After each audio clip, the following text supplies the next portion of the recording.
Семьи, которые в первую очередь нуждаются в расселении, местные власти знают и без проверки. В доме Язы Ибрагимовой представители администрации, частые гости. Женщина живет одна, дочь давно вышла замуж и поселилась в соседнем селе. А единственного сына она похоронила почти 2 года назад. Внуки часто навещают и настоятельно просят перебираться к ним. Но долгожительница села стен родных покидать не хочет, хотя сама и показывает, что могут они в любую минуту рухнуть. Дом давно перекосился, всюду трещины, потолок обваливается. С наступлением холодов столь шаткое положение может лишь ухудшиться.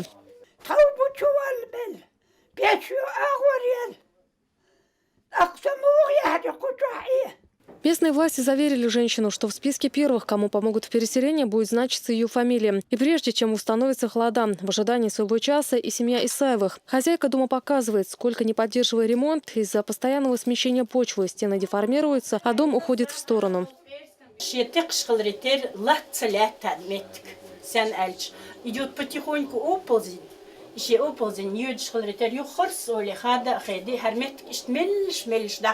Чтобы хоть как-то удержать строение на месте, недавно укрепили фундамент, но вряд ли этого надолго хватит, признается женщина. В таком же состоянии и соседние дома. Само селение Горогорск, основанное в 1938 году, оползневой зоной признано давно. Ситуация ухудшилась после того, как стали выкачивать нефть, месторождениями которой славился населенный пункт. Где-то начались обвалы, а где-то стали подниматься грунтовые воды. Зимой грунтовые воды поднимаются, они раздвигают дома. И не то что дома, и почву раздвигает. И если сильные дожди, дождь начинается, и она проходит по всем домам, сверху вниз. Через квартиры, через дома проходит. В настоящий момент в населенном пункте проживает более 7 тысяч человек. Из них в оползневой зоне 6300. В 2013 году по поручению главы Чечни за счет средств регионального фонда для остронуждающихся 97 были выделены квартиры в городе Грозном. И теперь помощь в первую очередь планируют оказать самой незащищенной категории граждан. Сейчас первоочередники у нас, которые проходят в Старом Горогорске, 1206 человек.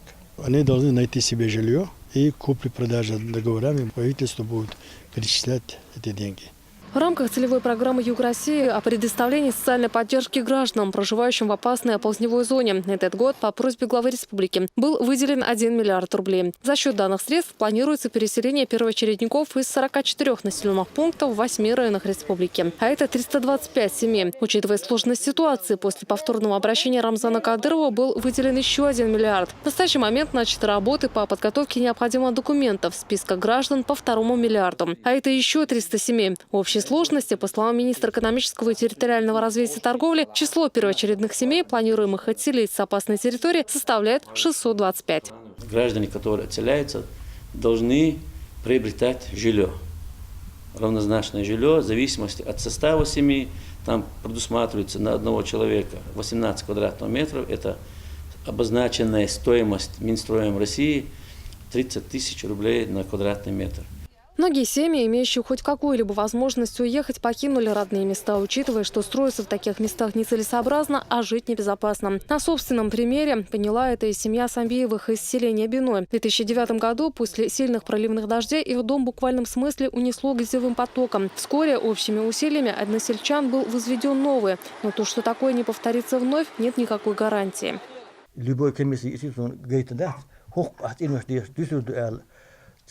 гарантия хатsun но книт инош дира сенсент тио тилето меткат нагасан херметк дате сер аддайтен хо истон меттглурю иствахан вез су кахил наулвар.